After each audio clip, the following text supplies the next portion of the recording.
From the outback to the earphones, from a bend in the creek to giving you Mrs. Cheek. Welcome back to another episode of the Reride Podcast, episode 79. How are we, gents?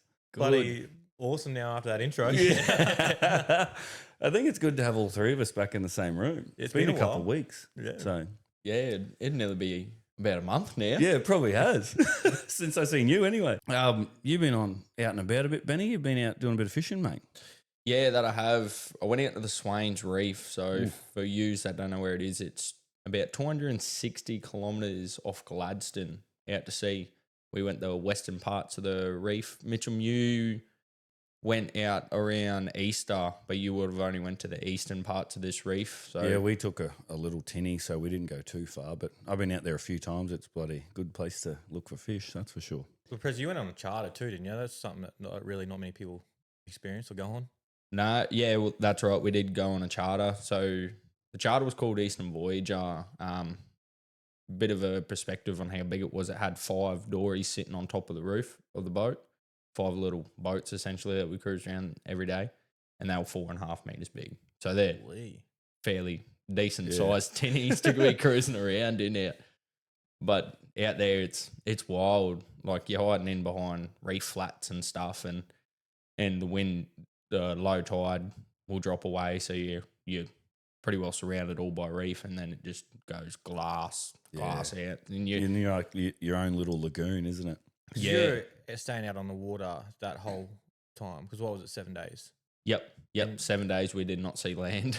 How does that go, like, with when you get off the water? Do you like let's talk like seasick or like Swain and that, like walking? Because I've been out the reef overnight and then come back and then walking like I'm get the sea legs happening. Yeah. So they actually call that land sick.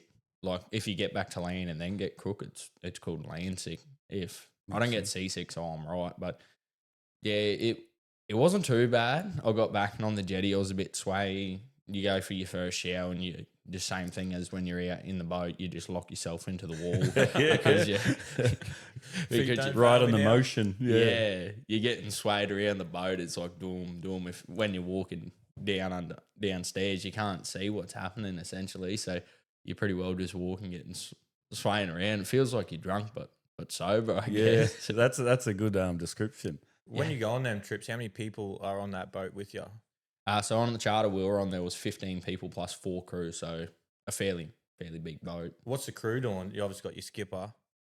Yep. And we had a chef and 2 deckies. So the deckies, when the boats come in every afternoon, they wash the boats, they fillet all your fish, and pretty well if you need something, they're there. Like, and the chef, how handy is that? Do they cook breakfast, lunch, and dinner for you?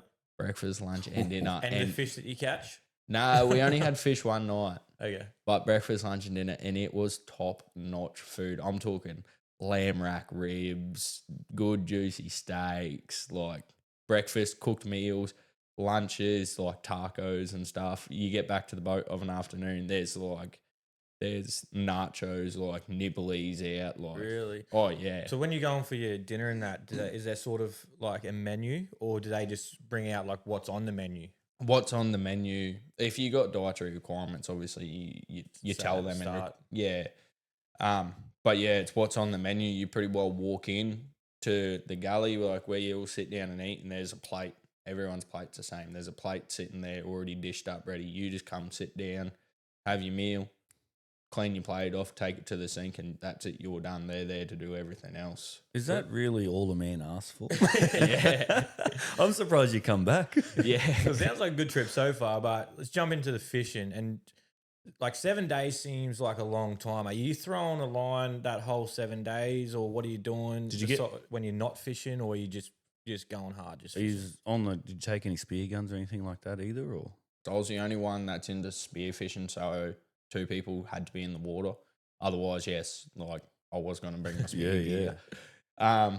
And the fishing, it's 18 hours to get out. So you steam the whole first night getting out, and then half the first day, and then you fish the second half of the day. But you cruise around a fair bit. You might be fishing on the reef flats and then in the deeper water. So you're not really fishing the whole time essentially, but you are at the same time. If you don't want to fish, you can go and sit back on the boat or pull up on pull up in the boat sort of thing and sit back and drink beers. What did you say? There was 15 on the boat. Yep. How many boats were there? Like the tenders? Uh, Did you fi- usually have like groups per tender or? Yep. So 5 dories, 3 person per dory. Yeah, copy. And then throughout the day, we might travel. I think we went to 3 or 4 different reefs are tied up in the Swains. There's hundreds of reefs tied up in there. So we travelled through a few of them, and we might have travelled early morning, so it might have taken us a couple of hours. But yeah, you're fishing the whole time. When you're in the big boat steaming, lures are out, you're trolling for mackerel. Like, did they run like a curfew? Like, Yeah. can you fish all day, all night, drink beers or whatever? Or is it like, nah, dinner's at this time, no fishing at that? Or nah, so dinner was always about 6 o'clock in the water at 6:30. So dinner at 6 o'clock, in the water at 6:30, fishing. And then it was back at midday for lunch. They just tie the boat up. So you get off, you have lunch, and then it's back at 5, just before the sun goes down for dinner. Then once you have dinner, you're off the back of the boat fishing. they don't like let you take the tenders and that out? At night, nah. It'd be too risky, wouldn't it? With Yeah. the amount of sharks and that out there. Yeah, well, on that, so they fill it every day. And the amount of sharks hanging around the back of the boat was wild. You would want to fall in, eh? Nah. Bugger that. After they fill it and finish filleting fish, the sharks piss off though. Yeah. Like, they still hang around. It's the same as any sort of reef fishing. There's sharks everywhere, but they piss off and you can fish off the back of the boat. They're half trained, I think. Like they know the vibrations of the boat. Like, oh, there's a charter boat coming in. Let's go and get a free feed. Yeah, bloody oath. But moving on to the fish, Pressy, what sort of, was there any weird fish that guys pulled up? Who got the best fish? What'd you catch? Tell us about that. There was probably no weird fish that I could sit there and say, I don't know. I've been fishing a fair bit, so it's all normal to me. I don't really know what's weird anymore. Nothing rare though. Nah, Say not like a rare species or not really. I got a few fairly good fish. I was pretty happy with what I brought back in. But there was a young Sheila, one of the young fella's daughters on the trip. I think she was about 16-year-old, and hands down, she outfished all of us. She brought in some cool fish. Her brother brought the coolest fish probably brought back to the boat was when we were trawling on the way out. One of the fellas got a sailfish, so Hey, that's cool. yeah. what's a sailfish? I guess it's like a marlin, big bill on it. Okay, yep. Except it's got a sail on it. Like its Oh, dorsal okay. fin's like a sail. I think I Yeah, know. Yeah, they're what you're talking fast, about. yeah. Okay. That's pretty cool. You know, when you're out fishing and that, it's a good thing to reset the mind, but sometimes the mind wanders a bit. And I usually like to play games or ask myself questions and whatever. And one thing that always a question or game I like to play is while I'm on the reef is if fish were cowboys, what would be the most cowboy fish? What do you reckon, Benny? I'm gonna have to say a cold trout because they are the most hard hitting fish out there. You're going with tough and grit. Yep. Yep. the old cold trout. They hit that hard, and if you're not on the ball, they're turning back. They're going back to their home, and 9 times out of 10, you're getting snapped off. Sometimes you're lucky; they get back in your home. You do the old let the line go loose sort of thing, and then you can rip them back out real quick. But yeah, I'm gonna have to say the old cold trout. It's not a prized possession, but if we get deep into it, the triggerfish, the clown triggerfish, like a leather jacket.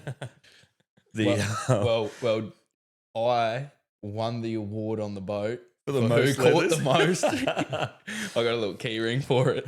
Well, the Frame reason that one. it's probably not the prize catch, but hard leathery exterior, much like a couple old cowboys you run into at a bar or a rodeo one time.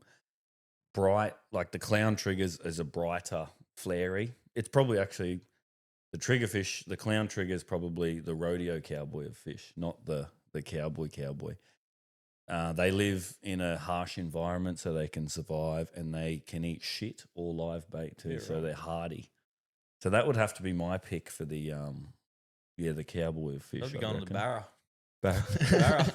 Barramundi cod, maybe. You're not getting a barra out the reef. Yeah, no, we're not talking at the road. Just Yeah, talking that's fish fair. in general. Yeah. Live out in the bush, mate, in the dams. Mm. Yeah. Yeah. Exciting, jumping fish. Everyone Yeah. wants to catch one. Reefs like the city. Yeah. all lavished up. Go the old dirty Dan, mate. I actually didn't think that. I was on the reef path there. I didn't think general. Well, So you don't think like Yeah, cowboy, do you? Mustn't do.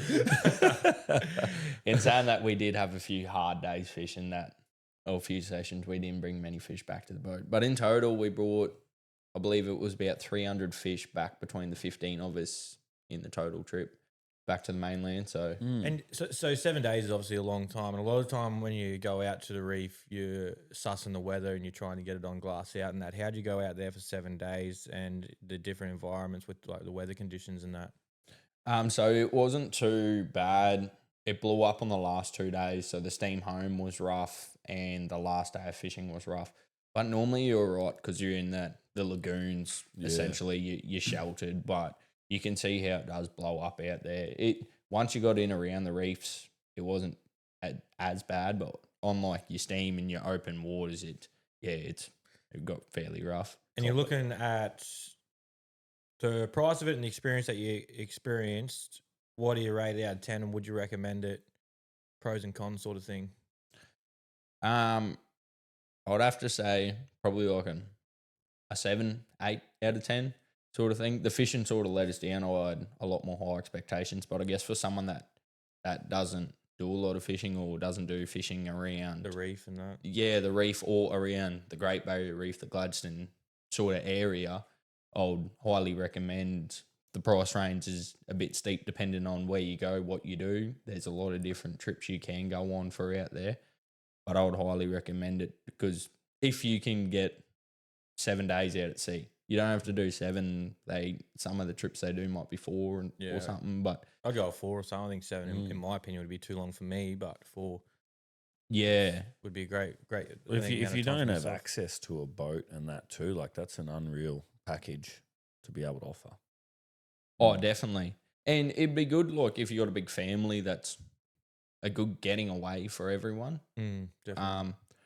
A big thing that probably would turn off a lot of younger people these days, unless they had the luxury of the Starlink, is no service. Yeah, that'd be great. I was going to say that's a resetting moment in life. That's a pro for me. Yeah, 100%. Turn them phones off. Yeah,